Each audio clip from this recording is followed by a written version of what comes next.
bendiga a todos mis hermanos de la Iglesia Bíblica Cristo Viene, de la ciudad de Sincelejo. En esta hora vamos a analizar la clase de teología que estaban pendientes. Ustedes saben que, enfrentaron muchos inconvenientes, básicamente. Algunos a través de WhatsApp no llegaron los videos, las clases. Pero bueno, vamos a utilizar este medio a través de YouTube y de esa forma para que ustedes puedan analizar las clases, puedan mirar cada día las temáticas y asimismo puedan actualizarse. Entonces vamos a mirar desde el mes de abril, el mes de mayo, que bueno, fueron clases bastante resumidas. Aquí la vamos a extender un poco más y en el otro segmento ya les voy a enviar la clase correspondiente al mes de junio, que es básicamente ya este sábado 13 de junio. Entonces entremos en materia, mis hermanos, para analizar básicamente las temáticas pendientes en esa área. Entonces, en el mes de abril, como tal, estuvimos analizando básicamente con respecto al canon bíblico, el canon de la Biblia. Y asimismo sabemos que del griego, la palabra canon viene del griego, quiere decir regla o caña como tal. Entonces es la norma por la cual nosotros como cristianos, como siervos de Dios, nos regimos. El canon de las Sagradas Escrituras. 39 libros el Antiguo Testamento y 27 libros el Nuevo Testamento. Por todo son 66 libros que manejamos en la Sagrada Escritura. Ese es el canon, la regla por la cual nosotros nos regimos. Ese es el canon por el cual nosotros básicamente nos sometemos y no podemos incluir más libros allí como tal. 66 libros desde el Génesis hasta el Apocalipsis en esa área, mis hermanos. Entonces, como tal, queda claro que el canon bíblico, los 66 libros que nosotros manejamos a través de los años, a través de las épocas, estos libros fueron aprobándose paulatinamente. Eso no es que, digamos, tú tengas el libro de Mateo, Marcos, Lucas, Juan, se aprobaron todos de una vez. No, eso fue paulatinamente como tal. El primer libro aprobado fue Primera de Tesalonicenses, después pasaron las cartas paulinas, después vinieron los evangelios y así sucesivamente. Estamos hablando del año 397 después de Cristo. Y de esa forma, antes de Cristo, al año 400 antes de Cristo, se aprobaron los 39 libros del Antiguo Testamento. Así que vamos a mirar las gráficas aquí. Aquí vemos una línea de tiempo, año 0, nacimiento de Cristo, y antes de Cristo, antes del año 400, ahí fue aprobado como tal el Antiguo Testamento, o sea, los 39 libros que nosotros manejamos en esa área. Y después de Cristo, ya el año 397 después de Cristo, fueron aprobados los 27 libros del Nuevo Testamento. Entonces, vemos aquí, mis hermanos, el proceso por el cual estos libros fueron aprobados.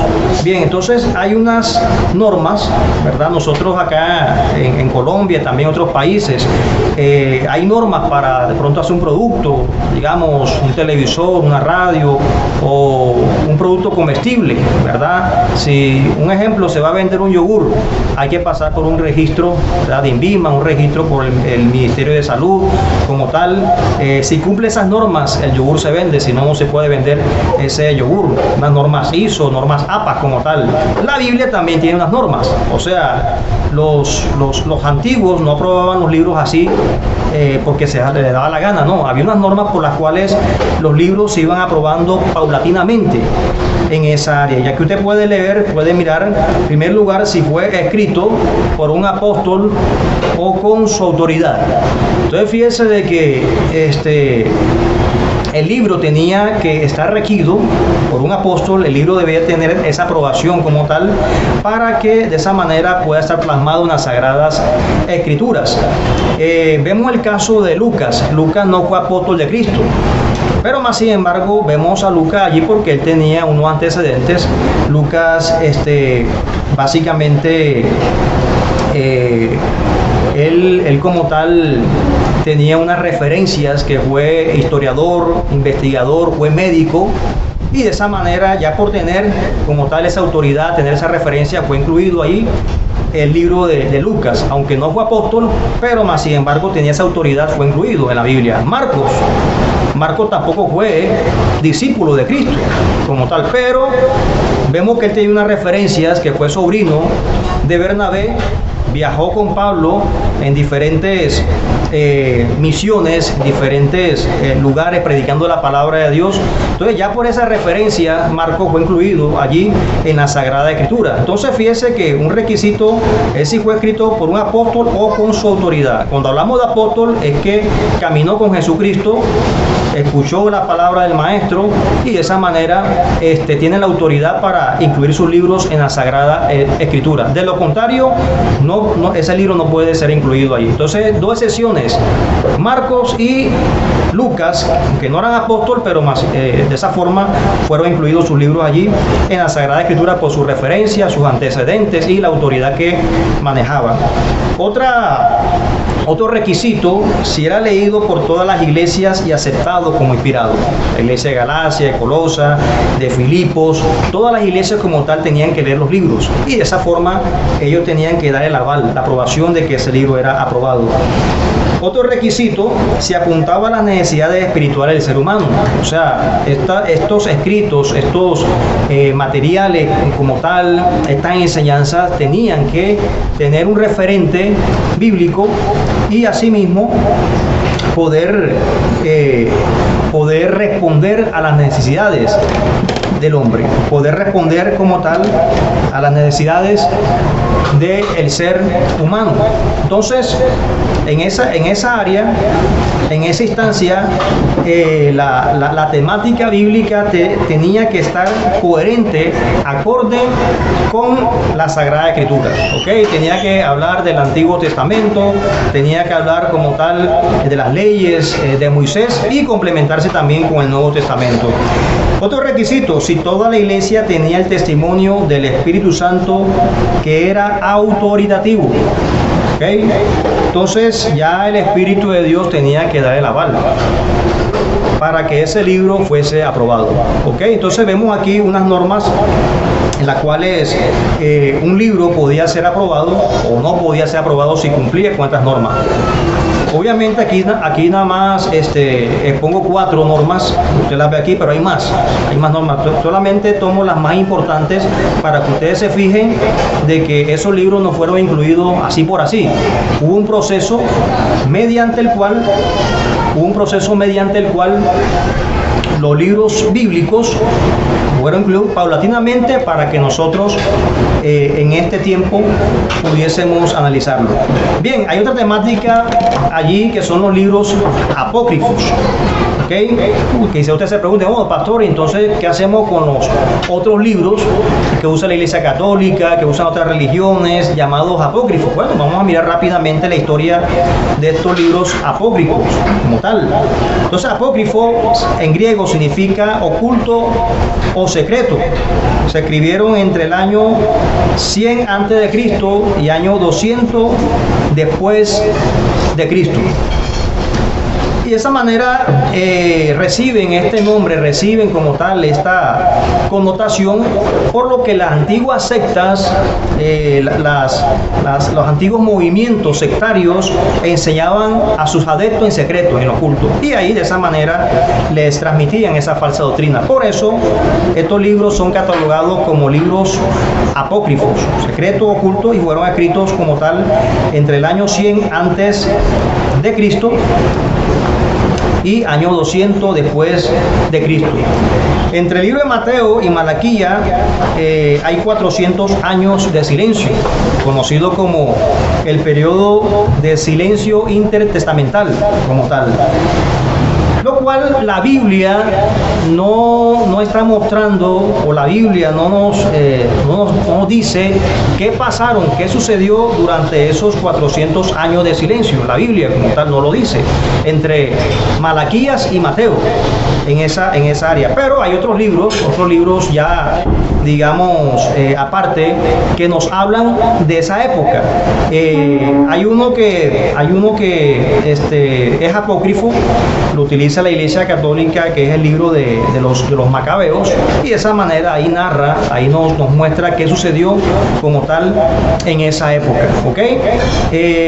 Se lo digo, bueno, rápidamente.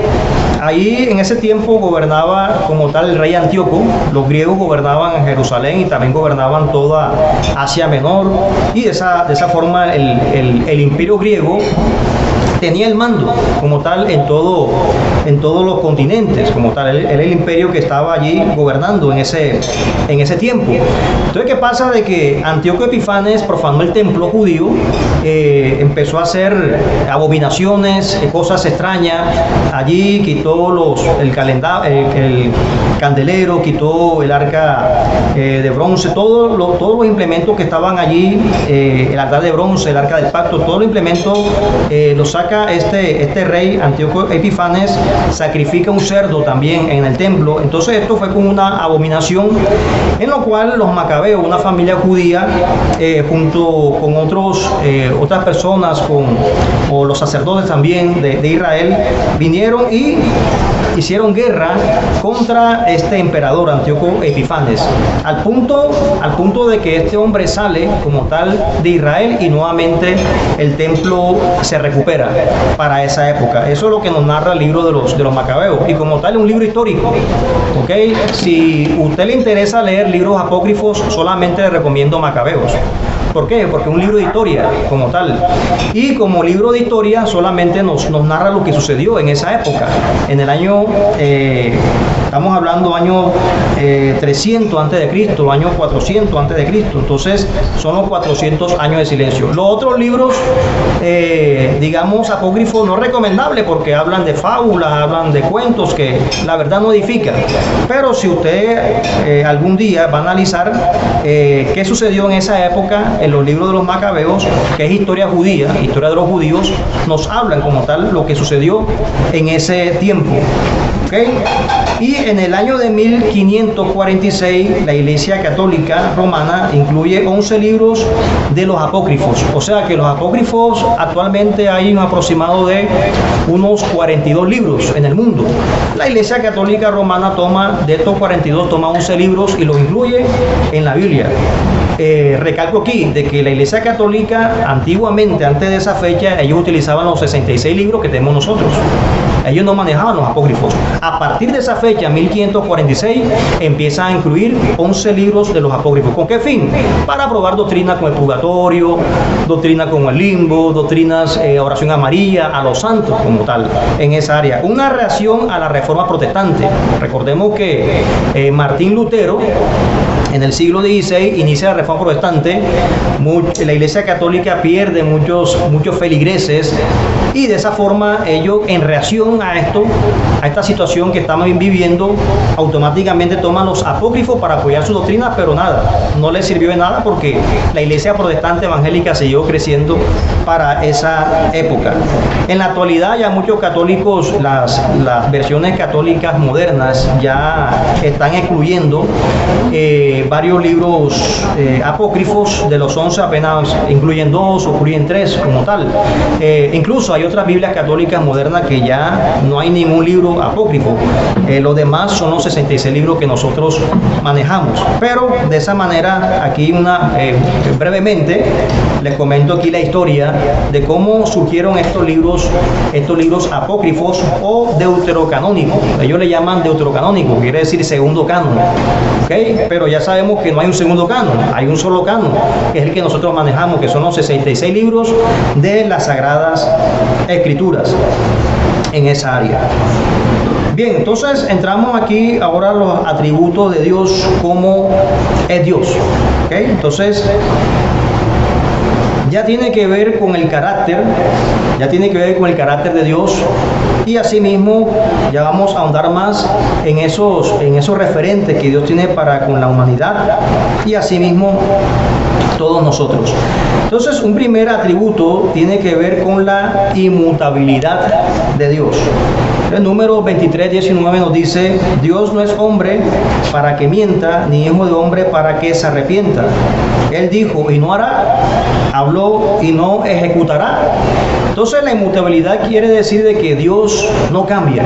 Eso tiene que ver con la inmutabilidad de Dios, un atributo que Él tiene, y de esa manera, en cierta forma, el libro aquí de Números nos está dando cierta referencia en esta instancia, pero hay que analizar bien este texto bíblico, porque aquí nos está diciendo, es lo que nos dice,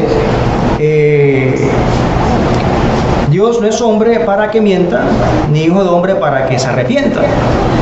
Entonces, ¿qué pasa con Génesis 6:6? Y Dios se arrepintió de haber hecho el hombre. Entonces, aquí hay una aparente contradicción en esta área. Aquí vemos como una aparente contradicción, o cualquiera que de pronto, un agnóstico, a veces los ateos se agarran de este texto bíblico para decir de que la Biblia se contradice en esa área. Entonces, hay que ver, y aquí tenemos que aplicar la hermenéutica bíblica. Y la hermenéutica nos ayuda. Más adelante les voy a enseñar hermenéutica. Pero la hermenéutica tiene una regla importantísima de que la Biblia es su propio intérprete, que ella misma se interpreta en esa instancia. Hay que analizar el contexto, dónde se escribió el pasaje, quién lo dijo, si era judío o no era judío, si era sacerdote, a qué tribu pertenecía esa persona. De esa manera, asimismo, hacer una sana interpretación de la Sagrada Escritura. Entonces, como estamos hablando que inmutabilidad, o sea, Dios no cambia porque es inmutable, Dios no cambia, entonces ¿por qué aquí está cambiando? O sea, si Él no se arrepiente, porque entonces se arrepintió en Génesis. Vamos a explicarlo rápidamente. ¿Qué pasa? De que aquí está hablando Balaam, y Balaam ya tiene ciertas referencias, ciertos antecedentes en esa área. Algunos dicen que fue profeta, otros dicen que fue brujo. En fin, sea lo que sea, Balaam más adelante muere. Balaam, aunque hablaba también con Dios, pero Balaam, básicamente ustedes saben que el rey Balaam lo contrata para que maldiga al pueblo de Israel, y de esa manera cuando él iba a maldecir salían palabras de bendición. No podía maldecir a Israel. Y Balac obviamente queda atónito, queda confundido, porque Balaam podía maldecir a otros pueblos pero no a Israel. Esa era la incógnita que él tenía. Pero ¿qué hizo Balaam? El hombre no se arrepintió, él siguió en su maldad. ¿Y qué hizo? Empezó a investigar al pueblo judío, empezó a investigar a Israel. Lo investigó de tal manera al punto que este hombre descubre de que si los judíos eran infieles delante de Dios, que si los judíos pecaban delante de Dios, Dios traería maldición sobre ellos, Dios traería castigo sobre ellos. Es más, si los judíos se prostituían espiritualmente, consultando dioses, adorando a los dioses de Baal, Moloch, automáticamente venía sentencia contra ellos. Entonces, ¿qué hizo Balaam? Contrató a todas las hijas de los moabitas en ese tiempo, y de esa manera a las mujeres moabitas de esa época, también madianitas, y de esa manera empezó, digamos, como un contrato hizo con ella para seducir a los judíos. Mira lo que hizo este hombre. Era un plan malévolo, un plan macabro. Pero la condición era que si los judíos se llegaban, o sea, tenían relaciones sexuales con estas mujeres, en ese tiempo, la condición era que tenían que adorar los dioses de los madianitas y los moabitas. Y de esa manera, ahí viene el pecado de Israel, que ellos, para llegarse a estas mujeres, empezaron a prostituirse espiritualmente, consultando a estos dioses, a Moloch, a Baal, a adorarle, y automáticamente Dios trajo sentencia contra el pueblo judío. Pero el sacerdote Finnes detiene esta muerte, detiene esta situación, porque empezaron a morir todos. Era como una plaga, como una peste, cayó en ese tiempo, y de esa manera Finnes, cuando ve a un judío llegarse a una madianita, con una estaca viene, los atraviesa, los mata a los dos, y ahí termina la plaga, ahí termina digamos, la muerte que estaba sucediendo en el pueblo judío. Y fíjese que Dios dice: cuando iban allá a conquistar a los moabitas, a los madianitas, Dios dice, y maten a Balaam, porque sedujo a los hijos de Israel a cometer pecado, adulterio espiritual. O sea, Dios da la orden que maten a Balaam. Y Apocalipsis también dice, los cuales se desviaron en la doctrina de Balaam. Entonces, estamos viendo aquí que Balaam no era nada bueno. Y esta palabra la está diciendo Balaam aquí, en esta área. Entonces, en parte es verdad y en parte es mentira. Es verdad porque Dios no miente. O sea, Dios no va a mentir. Pero arrepentirse, Dios dice arrepiente. Hay que analizar esta parte. Dios se arrepiente siempre y cuando mire el accionar del hombre. O sea, Dios como tal no se va a arrepentir en su esencia. O sea, Dios nunca va a cambiar en su esencia. O sea, Dios es amor, siempre va a ser amor. Dios es misericordioso, siempre va a ser misericordioso. Pero en su accionar con el hombre, ahí sí cambia Dios. Entonces ya vemos aquí como tal la diferencia en esta área. En su accionar con el hombre, ahí sí cambia Dios. Pero en su esencia, como tal, va a ser el mismo, hoy y siempre. Entonces Dios sí se arrepiente por causa del hombre. Pero nunca Dios va a decir, me arrepiento de ser Dios. Dios no va a decir eso. Pero Dios sí se arrepiente por causa del hombre, el accionar del ser humano. Un ejemplo, el rey Ezequías. Dios, el Señor dio un decreto, Ezequías, vas a morir. Una orden como tal. Pero ¿qué pasa? Ezequías se arrepiente. Entonces por ese arrepentimiento Dios vio el accionar de Ezequías, entonces Dios ya no vas a morir, te voy a dar 15 años más de vida. ¿Se pierde la inmutabilidad de Dios? Ahí no se pierde, en ninguna manera, no se pierde. ¿Por qué? Porque cambió la acción de Dios, mas no cambió la esencia de Dios. Entonces, Ezequías se arrepintió y Dios cambia automáticamente esa, digamos, sentencia por misericordia y le dio 15 años más de vida. Entonces, Dios sí puede cambiar por causa de la acción del hombre, pero en su esencia es el mismo, Él no va a cambiar. El hombre sí cambia, ¿verdad? Las personas que aceptaron al Maestro cuando iba entrando a Jerusalén, Hosana, al Hijo de David, y más adelante muchos de ellos crucifíquenle. Ese es el hombre, lamentablemente. El hombre sí cambia. El hombre tiende a ser voluble. Es más, hay gente que en estos tiempos dice que es bipolar, imagínense.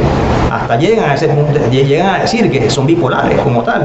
Pero fíjense, mis hermanos, que Dios no cambia, es el mismo hoy para siempre. Entonces, este atributo nos enseña algo importante, mis hermanos, de que la inmutabilidad nos enseña algo, como dice Pablo, que vuestro sí sea sí, vuestro no sea no. Tenemos que ser congruentes con lo que decimos. O sea, esto nos ayuda a nosotros a ser responsables en la vida diaria, en la vida cristiana como tal. Nunca titubear, ¿verdad? Jesucristo nunca dijo, no, de pronto, no sé, yo puedo, no, sí, que sí, no, nunca. O sea, el Maestro nunca dijo eso. Sí, sí, no, no, ¿verdad? O sea, el Maestro nunca titubeó, o sea, era seguro, estaba seguro de lo que decía y asimismo afirmaba sus palabras de una forma coherente en esa área. Entonces la inmutabilidad de este atributo como tal, mis hermanos, nos da esa gran enseñanza, que Dios no cambia en su esencia, pero en el accionar con el hombre sí cambia. O sea, en el accionar con el hombre sí cambia en esa instancia. Bien, la espiritualidad de Dios, Juan 4:24 nos dice claramente, porque Dios es espíritu, ¿okay? No un espíritu, es espíritu. Dios es espíritu.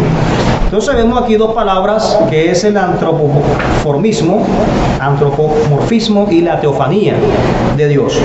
Entonces, cuando hablamos de antropomorfismo, quiere decir que es la forma en que Dios se manifiesta al ser humano en forma de hombre. Digamos, cuando hablamos del ángel de Jehová, eso es un antropomorfismo. Y fíjese que cuando Jacob luchaba con el ángel, fíjese que el ángel le dice, ya has luchado con Dios. Pero no era que estaba luchando con Dios literalmente, de una forma simbólica. Luchaba aquí Jacob. Entonces eso es un antropomorfismo, el ángel que le habla también a Moisés. Y de esa manera le decía que yo soy Jehová, soy tu Dios, que voy a sacar a los judíos de la tierra de Egipto. Y la teofanía es la manifestación de Dios por medio de fenómenos naturales. Esa es la teofanía. El caso de la zarza ardiente es una teofanía de Dios, y la zarza hablaba. O sea, no es que la zarza era Dios, no, sino que Dios toma como tal esta figura para manifestarse a Moisés. El torbellino, hay un torbellino y le hablaba a Job. Por eso cuando Job dice, hablaba lo que no entendía y de oídas te había oído, mas ahora mis ojos te ven, me rindo tus pies y me arrepiento. Entonces ese torbellino le hablaba a Job. Dios utiliza este fenómeno natural para hablarle a Job, es una teofanía. El silbido apacible de Elías, eso también es una teofanía. Entonces ya miramos aquí la diferencia entre antropomorfismo y teofanía. Pero Dios es espíritu. Cuando la Biblia habla de las manos de Dios, los pies de Dios, los ojos, no quiere decir que Dios tenga manos, no quiere decir que Dios tenga ojos, no, eso lo dice simbólicamente, porque hasta la fecha no sabemos cómo es Dios. Él es espíritu, pero su forma no sabemos. Aunque Jesucristo dijo, bienaventurados los limpios de corazón, porque ellos verán a Dios.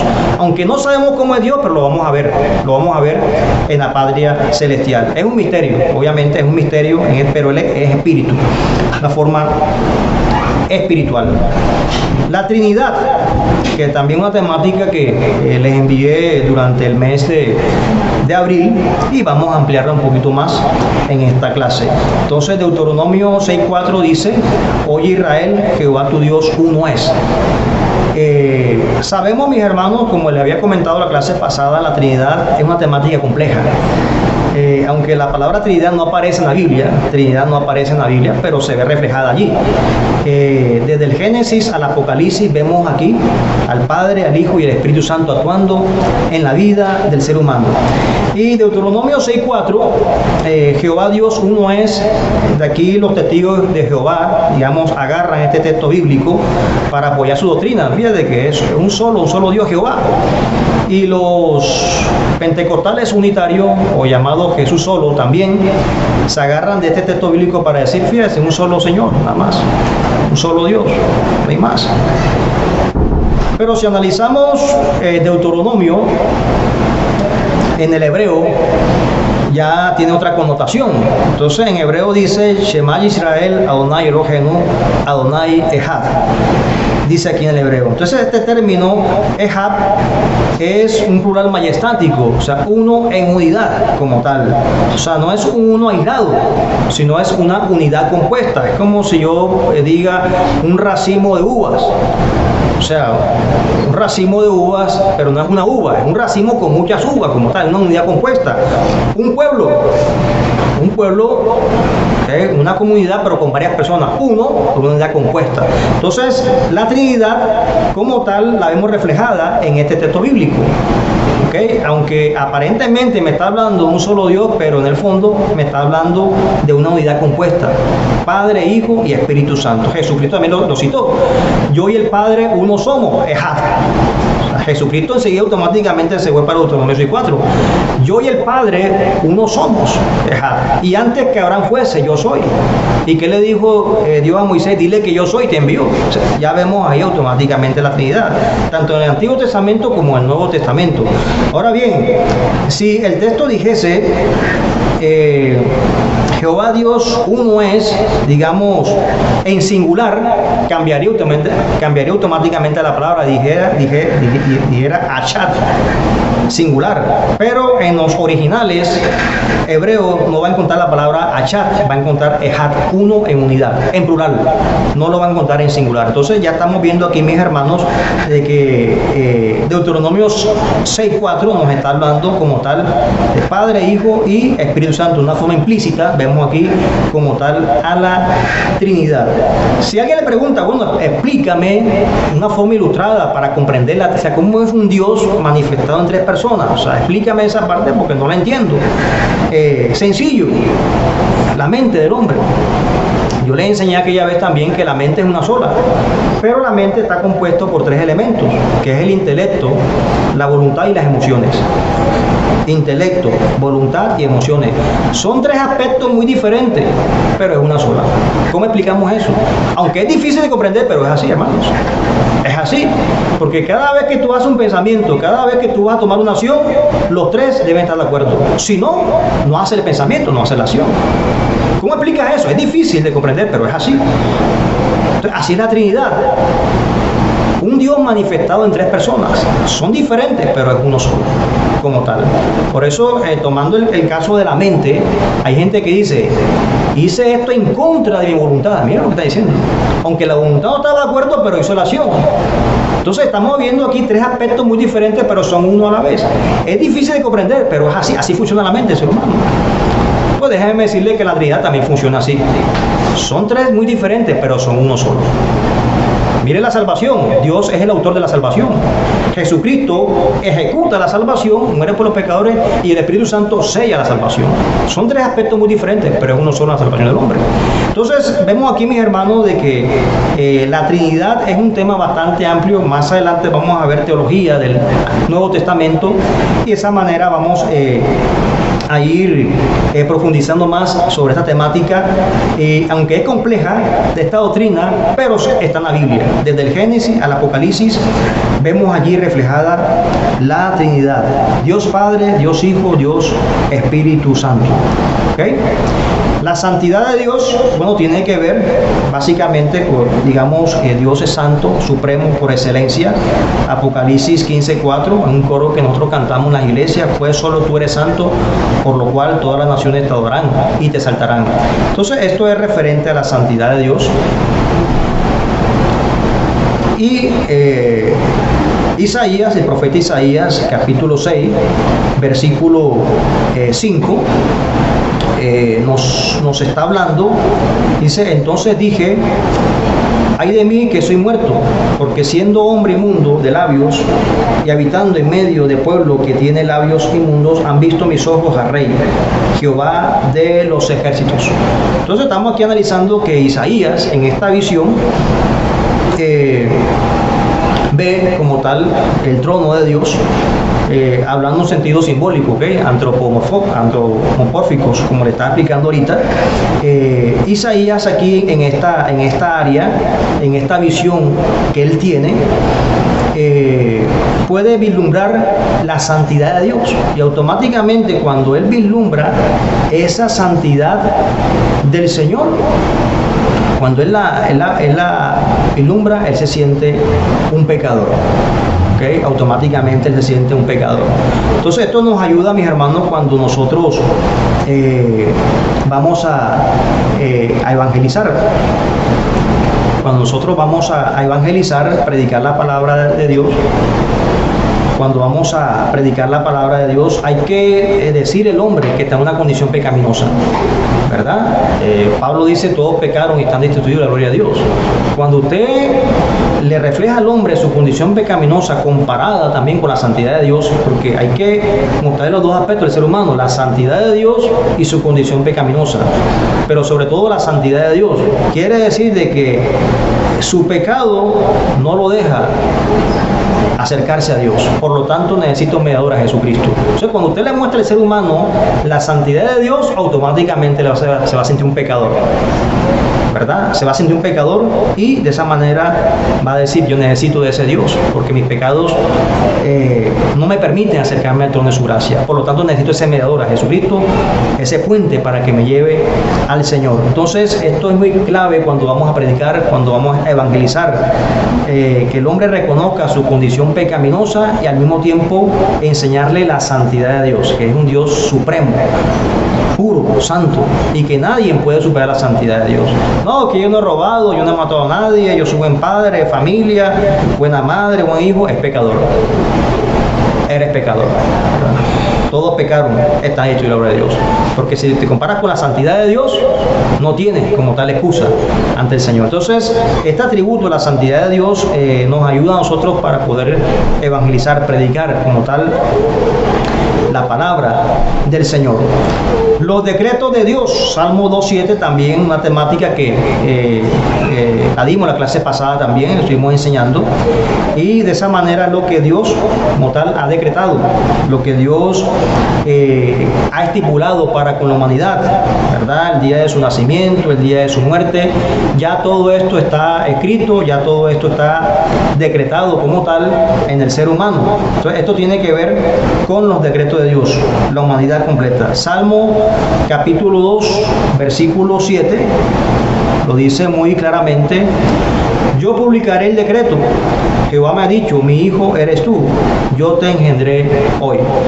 ¿Ok? Entonces ahí lo vemos claramente. Los decretos de Dios tienen unos medios y unos fines.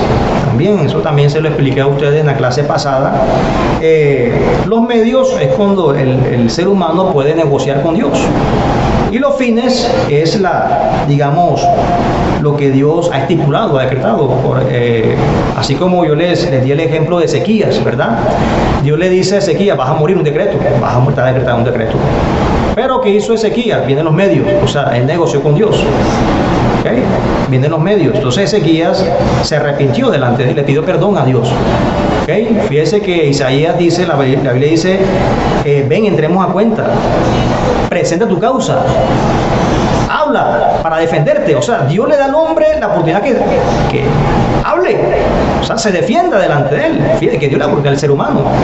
Y rey Ezequías aprovechó esa oportunidad, presentó su causa, se arrepintió y automáticamente el decreto fue modificado. O sea, quiere decir que los decretos, mis hermanos, pueden ser modificados, obviamente conforme a la voluntad de Dios. Hay decretos que básicamente no se pueden modificar, que ya son eternos como tal. Hay un infierno, un reino de los cielos. Eso ya, digamos, en la voluntad preceptiva, ¿verdad? En la voluntad preceptiva del Señor, esos preceptos no se pueden modificar. Esos decretos están allí plasmados y no lo podemos cambiar como tal. Pero en la voluntad permisiva de Dios sí hay cosas que se pueden cambiar, obviamente conforme a la voluntad de Dios. Entonces, el caso de Ezequías, de acuerdo a la voluntad permisiva de Dios, él se arrepiente delante del Señor y Dios cambió ese decreto de sentencia por un decreto de misericordia, ¿ok? Por misericordia. Y de esa manera le dio 15 años más de vida. Esto quiere decir que los decretos pueden ser modificables, obviamente conforme a la voluntad de Dios, a su voluntad preceptiva y a su voluntad permisiva. Preceptiva, preceptos, ya les hablé que es algo eterno, eso no es negociable.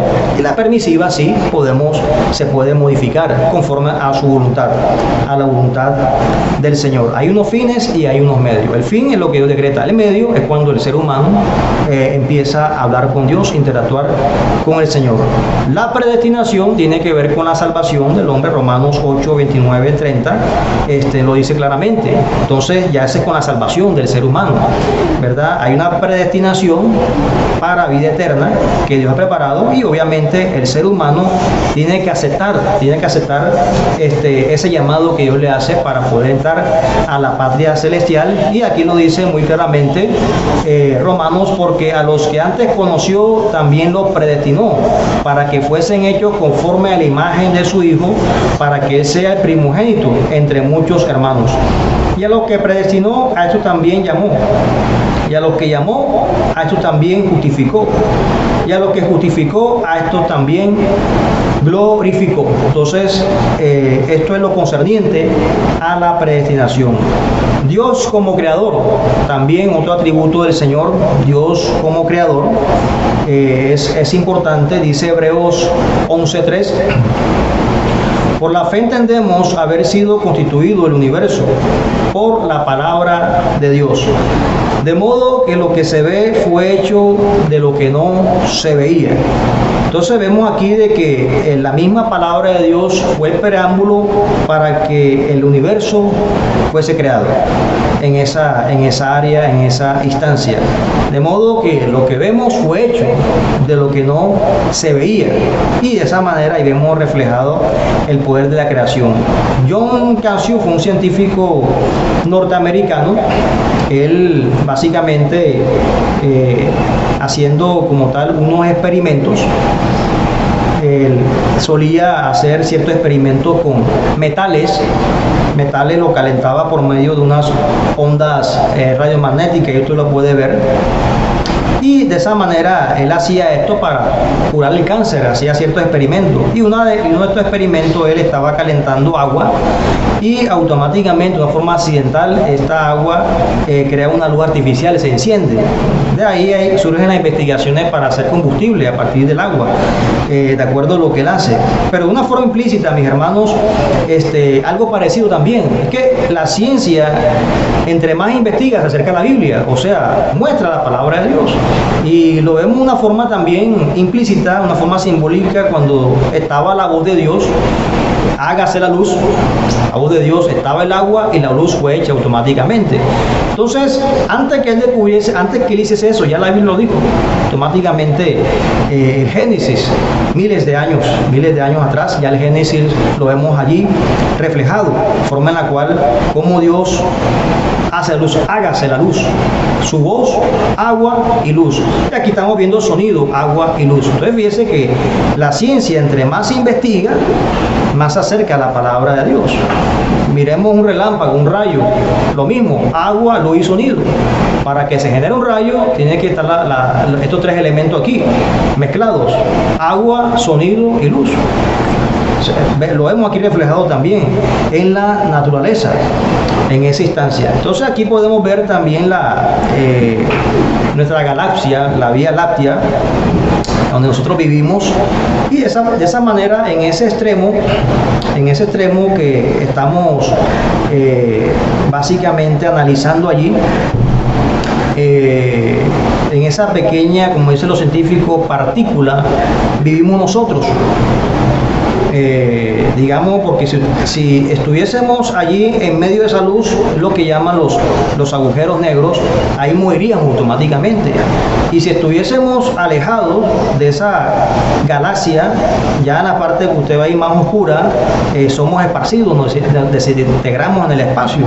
Entonces los científicos dicen, porque estamos allí entre los agujeros negros y también estamos allí entre la parte oscura del universo, ahí en el medio, donde sí se puede vivir. ¿Quién nos puso allí? Por eso ellos dicen, debe haber un supercerebro en el espacio que hizo todo esto. Pero un Big Bang, una explosión, eso nadie se lo cree. Una explosión genera un desorden. Aquí lo que vemos es un orden como tal. Es más, muchos científicos ateos investigando esto se han convertido en el Evangelio. Nada más investigando cómo está conformado el universo. Entonces aquí vemos como tal los planetas, 8 planetas que conforman nuestro sistema solar,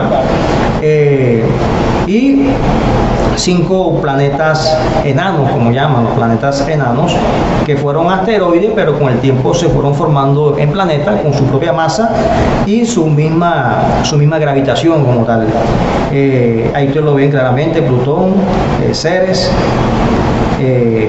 Haumea, Eris, y de esa manera Michael. Entonces ahí están los planetas, los cuales nosotros compartimos en este sistema solar.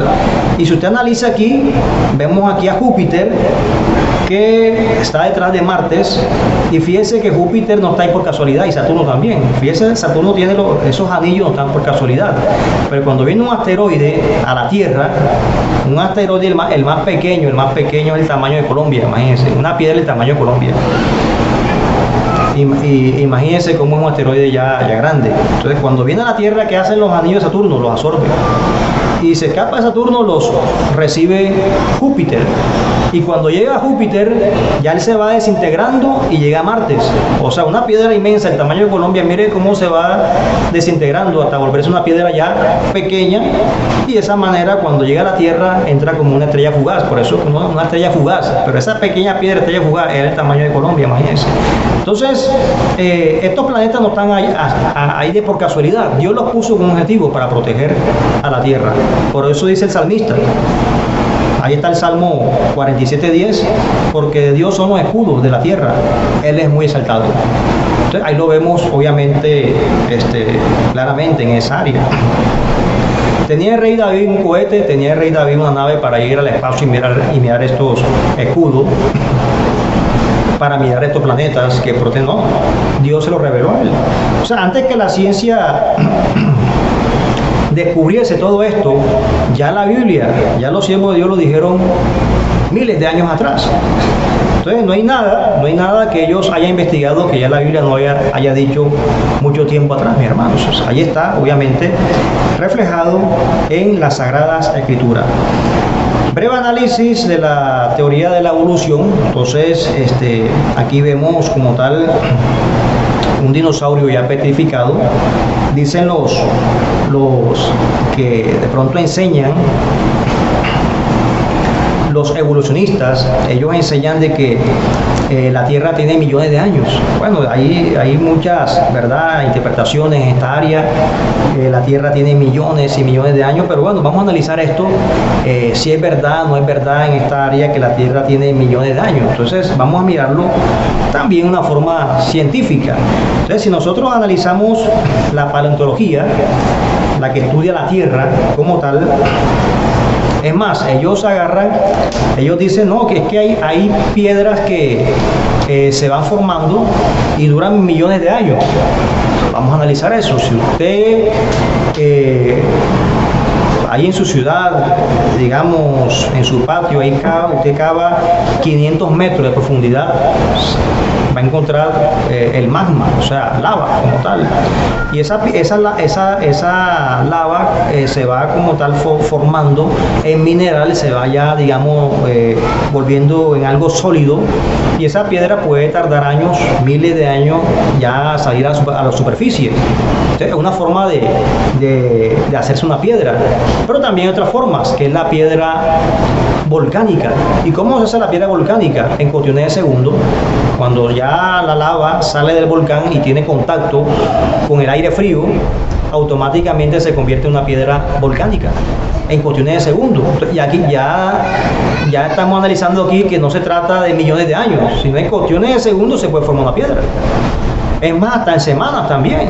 Digamos, cuando hablamos de la roca sedimentaria, cuando vienen las lluvias en las montañas y todos esos sedimentos se mezclan con los minerales, ese sedimento, como esa arcilla que está ahí, cuando recibe los rayos del sol, automáticamente se vuelve sólida y es una piedra sedimentaria que en cuestión de semanas ya se vuelve una roca. Y estamos hablando de paisajes de piedra sedimentaria, paisajes de piedra volcánica.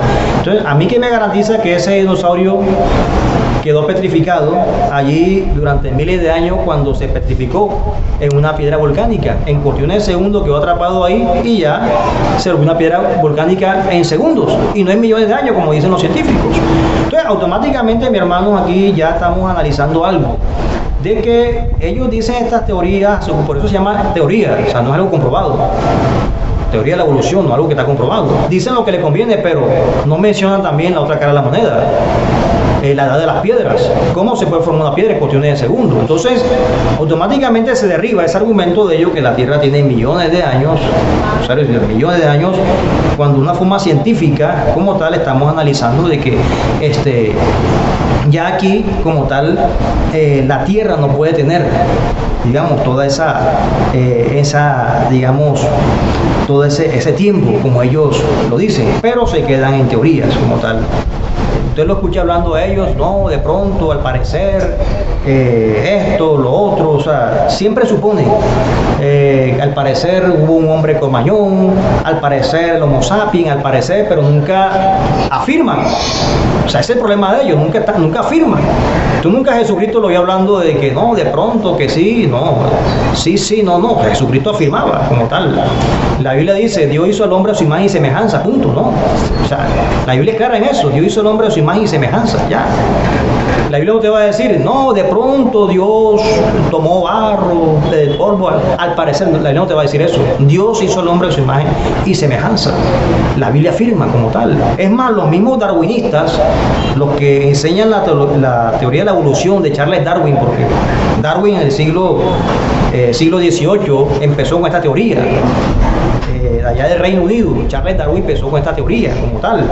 Y los mismos darwinistas, comparando los escritos de Darwin y la Biblia, ellos dicen, tiene más coherencia la Biblia. O sea, hablando del tema de creación, tiene más coherencia la Biblia, porque Darwin se va a la especulación, Darwin se va, digamos, a la suposición, y la Biblia no supone, la Biblia te afirma como tal. Entonces, hay más coherencia en la Biblia que en los libros de Darwin.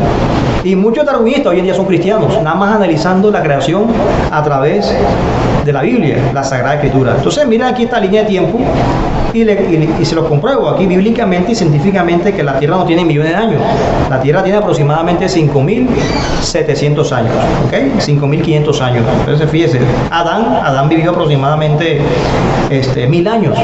930 años muere Adán. El que vivió más fue Matusalén, 969 años. Noé también vivió aproximadamente 920 años. Noé, 1.000 años, ya van 2.000 años. Mirando desde el Génesis, ¿ok? Mirando desde el Génesis como tal. Ya a partir de Noé, la edad del hombre empezó a bajar, hasta los 100 años, ¿ok? Hasta los 100 años ya baja la edad del hombre. Y desde Moisés hasta Jesucristo pasaron 1.500 años. Estaríamos hablando de 3.500 años. Y desde Cristo hasta nuestra época ya han transcurrido 2.000 años. Quiere decir de que el mundo tiene como tal aproximadamente 5.500 años. Usted analiza el calendario chino, va a encontrar los 5.500 años. El calendario judío, 5.500 años. Y se quita esa, digamos, farsa de los darwinistas que no, millones, pero el objetivo es para opacar a Dios. El asunto de ello es ser ateos y de esa manera no hablar de Dios. Pero en el fondo ellos saben que esto es verdad. Y la Biblia como tal no se equivoca en esta área. Vemos aquí en la creación, Dios hace la tierra en 6 días, 6 días literales como tal, días de 24 horas. Hay unos que dicen, no, es que Dios hizo la tierra en 6.000 millones de años, imagínense. Entonces no tiene coherencia como tal. Que para eso dijera, y trabajará 6.000 millones de años y a los 7.000 millones de años descansará. Eso no dice eso. Eso lo dice literalmente. Y trabajará 6 días. Trabajará 6 días y al 7º día descansará porque es reposo para Jehová. Porque así como Jehová tu Dios hizo la tierra en 6 días, tú también trabajarás 6 días y descansarás al 7º día. Eso lo dice claramente. El libro de eso, ahí lo dice claramente. Días de 24 horas. Entonces, automáticamente la Biblia es coherente en esta área. Y vemos aquí los días de creación. Día 1, Dios hace como tal la luz, la oscuridad. Y fíjense que el día 1 tiene coherencia con el día 4. Luz, primer día luz, oscuridad. Día 4, sol, luna, estrellas. Día 2, agua y cielo. El día 5, aves y peces. Fíjense que los peces salen del agua y el cielo, las aves también se mueven en el cielo. Si usted analiza bien Génesis del 1, capítulo 1, el 20 al 23, usted va a mirar de que las aves salen de las aguas. Imagínense, interesante, ¿verdad? Y la misma anatomía de las aves lo tienen también los peces. La misma anatomía como tal. Entonces, el día 3 con el día 6 tiene coherencia también.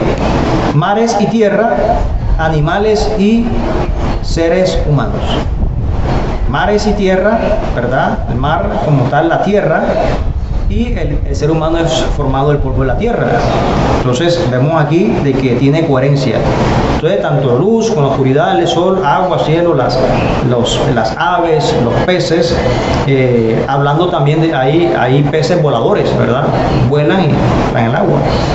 O los pelícanos, el pelícano entra al agua, caza el pez y sigue volando. Fíjate, hay una conexión entre las aves y el agua como tal, los peces. Y aquí vemos reflejado también ya el día 7º, Shabbat, descanso. Entonces los días de creación obviamente se ven allí reflejados en la Sagrada Escritura. Creación del mundo espiritual. Entonces eso ya tiene que ver con angeología, que también vimos esa temática, la angeología. En hebreo, ángel en hebreo quiere decir malak y en griego quiere decir ángelos. Entonces aquí estamos mirando de que la palabra ángel tiene que ver con mensajero, ¿okay? Ese es el significado de la palabra ángel, mensajero. Salmo 103 del 20 al 1 dice: bendecid a Jehová vosotros sus ángeles, poderosos en fortaleza, que ejecutáis su palabra, obedeciendo a la voz de su precepto.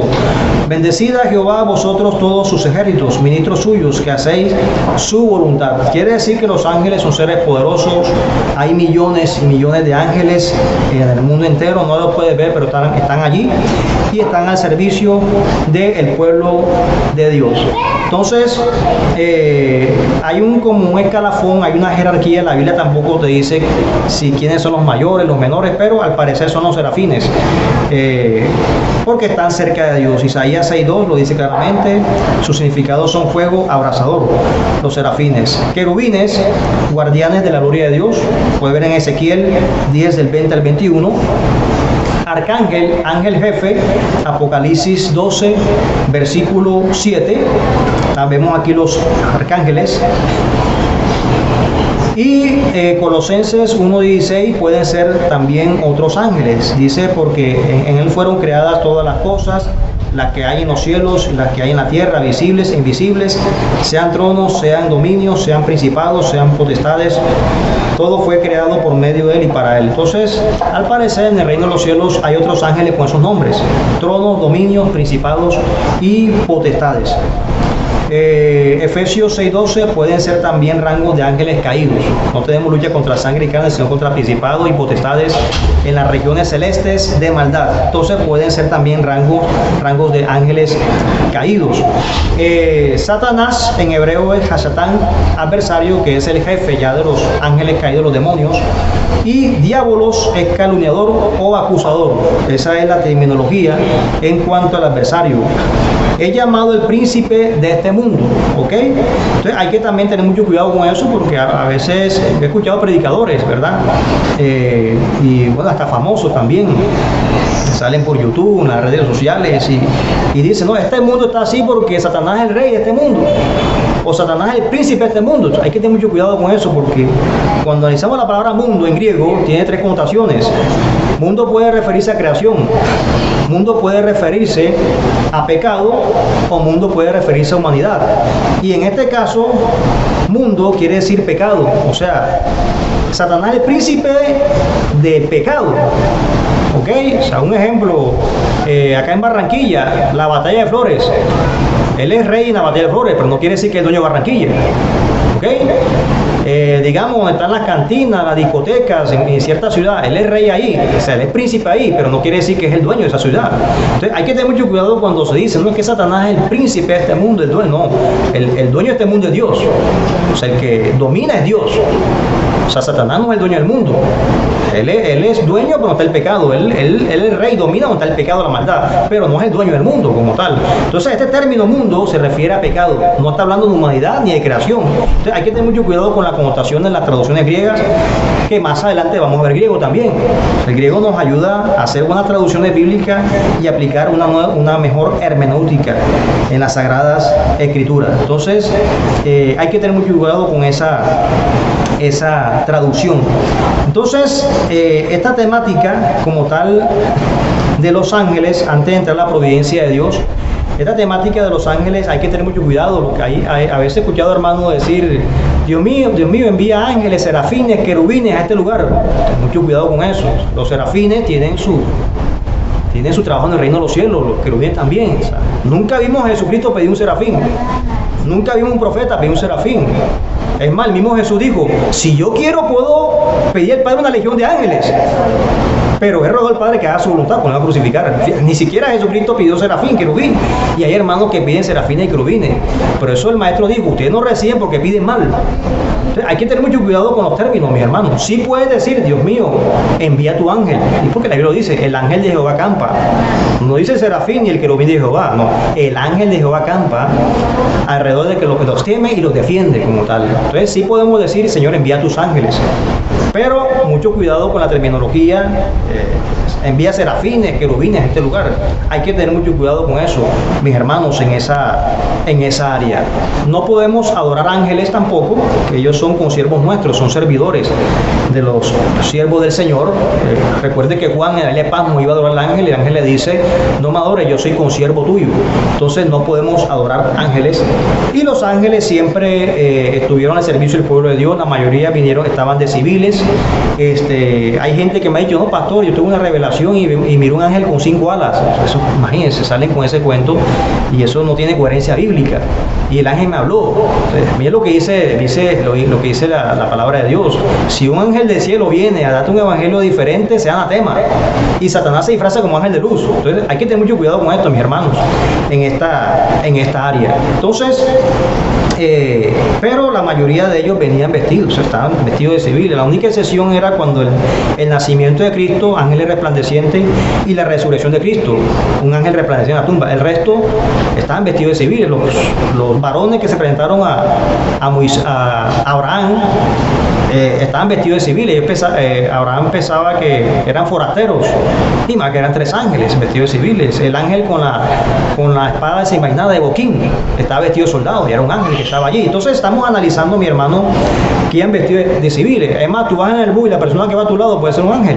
Entonces ellos están al servicio como tal del pueblo de Dios, pero sabemos que nosotros hay que pedirle primero a Dios: Dios mío, envía tus ángeles. No se puede estar orando a ángeles, porque también se crea una doctrina de ángeles, y de esa manera es peligroso para la iglesia. Primero el Señor, pedir la autoridad de Dios para que envíe sus ángeles. Bien, terminamos con la providencia de Dios. La providencia de Dios tiene que ver con la administración de Dios. O sea, Dios administra su creación. O sea, Dios no lo ha abandonado. Una cosa es que Dios provea tus necesidades básicas, ¿verdad? Es diferente, ¿verdad? Que Dios te provee en tus necesidades, pero providencia tiene que ver con administración. Es algo muy diferente.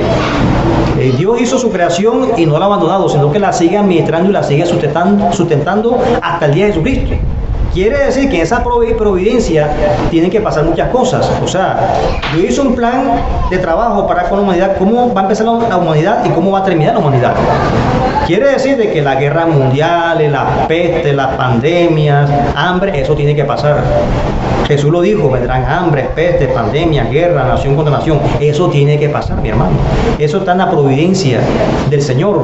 Los huracanes tienen que suceder, porque un huracán limpia la tierra, limpia el aire, lo sonifica. Eso tiene que suceder. Los terremotos tienen que suceder también.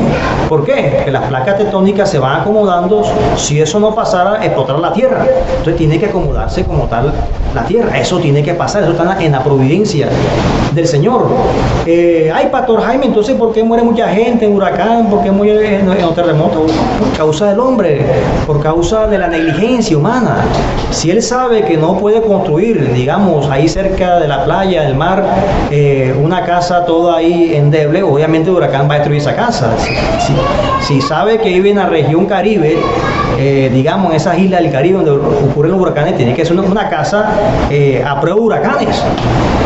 Si sabe que vive en un territorio, digamos, donde hay muchos terremotos, él tiene que construir una casa antisísmica, porque, digamos, la ley lo exige. Es más, aquí en Barranquilla hicieron el puente Humarejo, y ese puente es antisísmico, pero aquí nunca ha temblado, es que las leyes lo exigen como tal.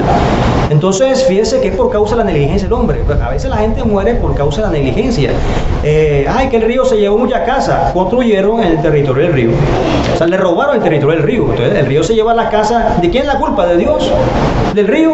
La culpa es del hombre. Entonces, vemos, mis hermanos, de que nosotros tenemos que adaptarnos a la providencia de Dios, no la providencia adaptarnos a nosotros, no.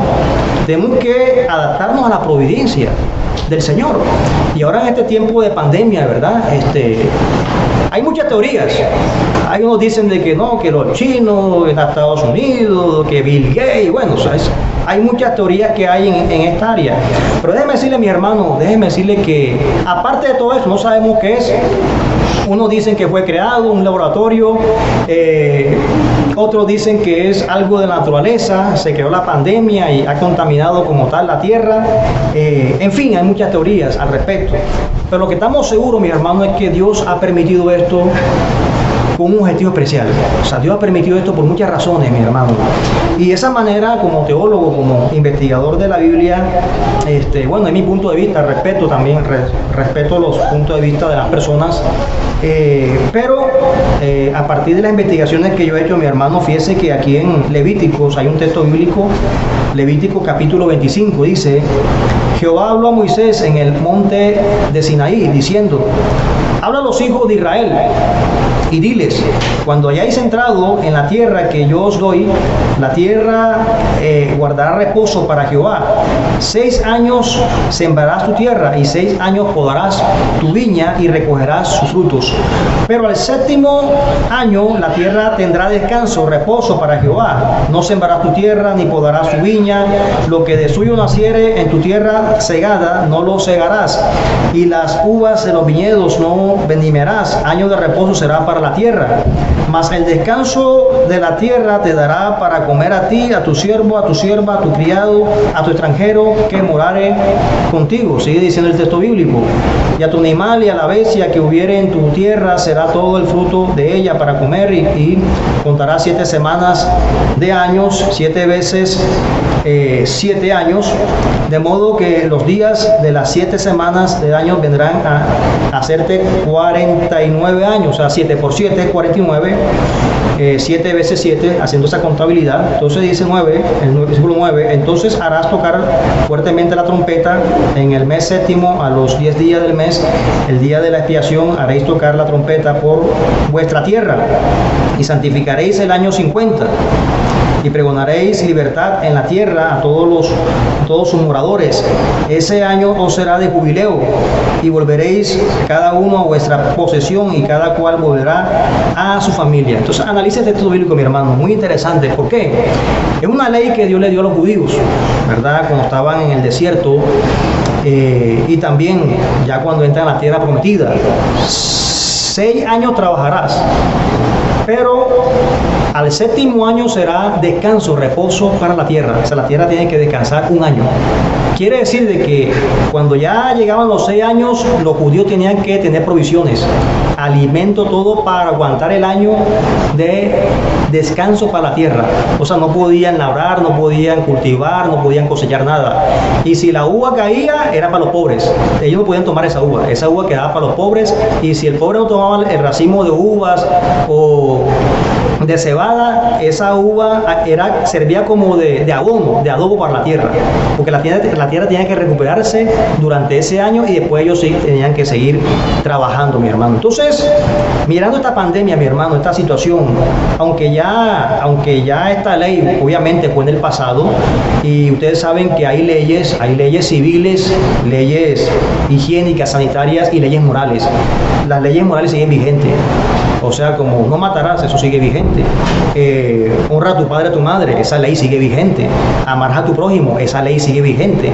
De pronto las leyes sanitarias, que la mujer en el periodo tenía que apartarse del campamento y después volver porque era inmunda, esa ley ya pasó, porque obviamente ya no estamos en el desierto, ya esa ley quedó abolida. Pero hay unas leyes morales que siguen pendientes. Entonces, aunque esta ley se aplicaba en el pasado, de una forma, digamos, espiritual o una forma implícita o simbólica, sigue vigente todo tiempo. ¿Por qué, mi hermano?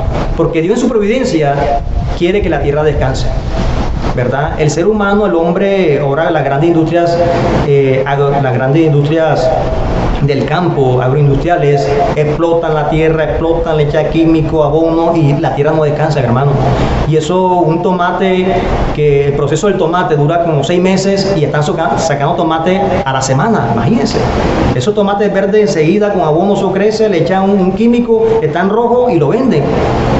Y por eso hay mucho cáncer, mi hermano, es tremendo, ¿verdad? Y la tierra no descansa, como el hombre y explota, y fíjese de que de pronto Dios ha permitido esta pandemia, esta situación, para que su tierra descanse, para que descanse la naturaleza, que el hombre sea consciente de que no hay que explotar la tierra es del Señor, Él le pertenece a ella, ¿verdad? Independientemente de las teorías que haya, pero Dios ha permitido esto para que el ser humano sea consciente y cuide más la naturaleza. Ustedes fueron testigos digamos, de cómo muchos animales aparecieron, salieron del bosque, de la selva, y fueron a las ciudades.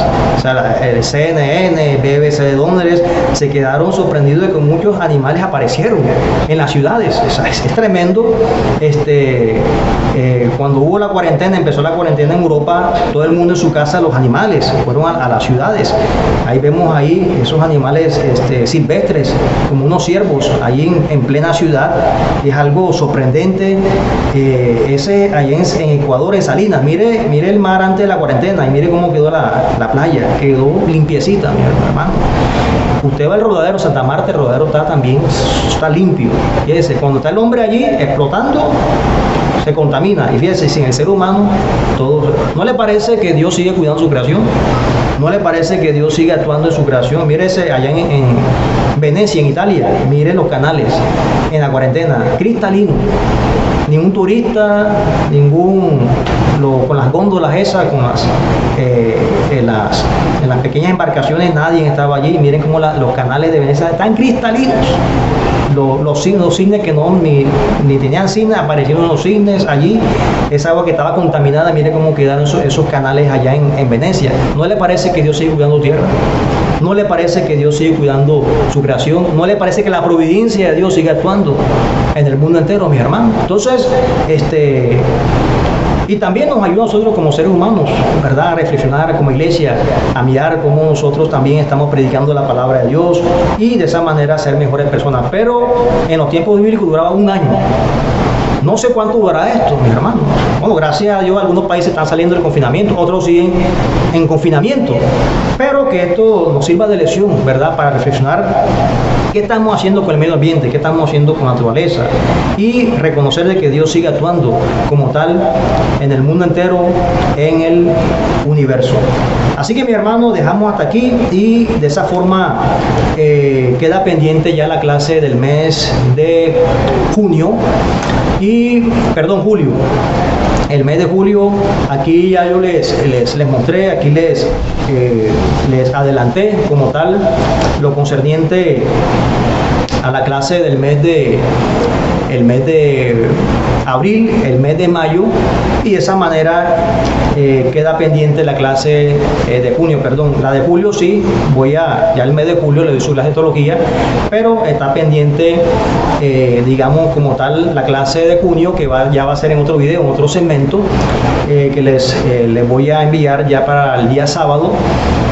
Pero ya estos días les estoy enviando este video a través de YouTube para que de esa manera ustedes puedan analizar, quieren repetir, pueden repetir el video, puedan tomar sus apuntes y de esa manera pronto no se vuelve incómodo con el WhatsApp, porque sí, algunos hermanos de pronto abrieron los archivos, otros no pudieron abrir los archivos, se carga mucho la memoria, ustedes necesitan también tener sus, digamos, sus fotos, ¿verdad? Ahí en sus celulares, sus documentos, y de esa manera estos archivos pesan demasiado. Entonces ya vemos que YouTube es más práctico para que ustedes, el día que usted quiera, a las 12 de la noche, 1 de la mañana, vea la clase de teología a la hora que usted quiera, está allí como tal, canal exclusivo de ustedes de la Iglesia Bíblica Cristo Viene de la ciudad de Sincelejo.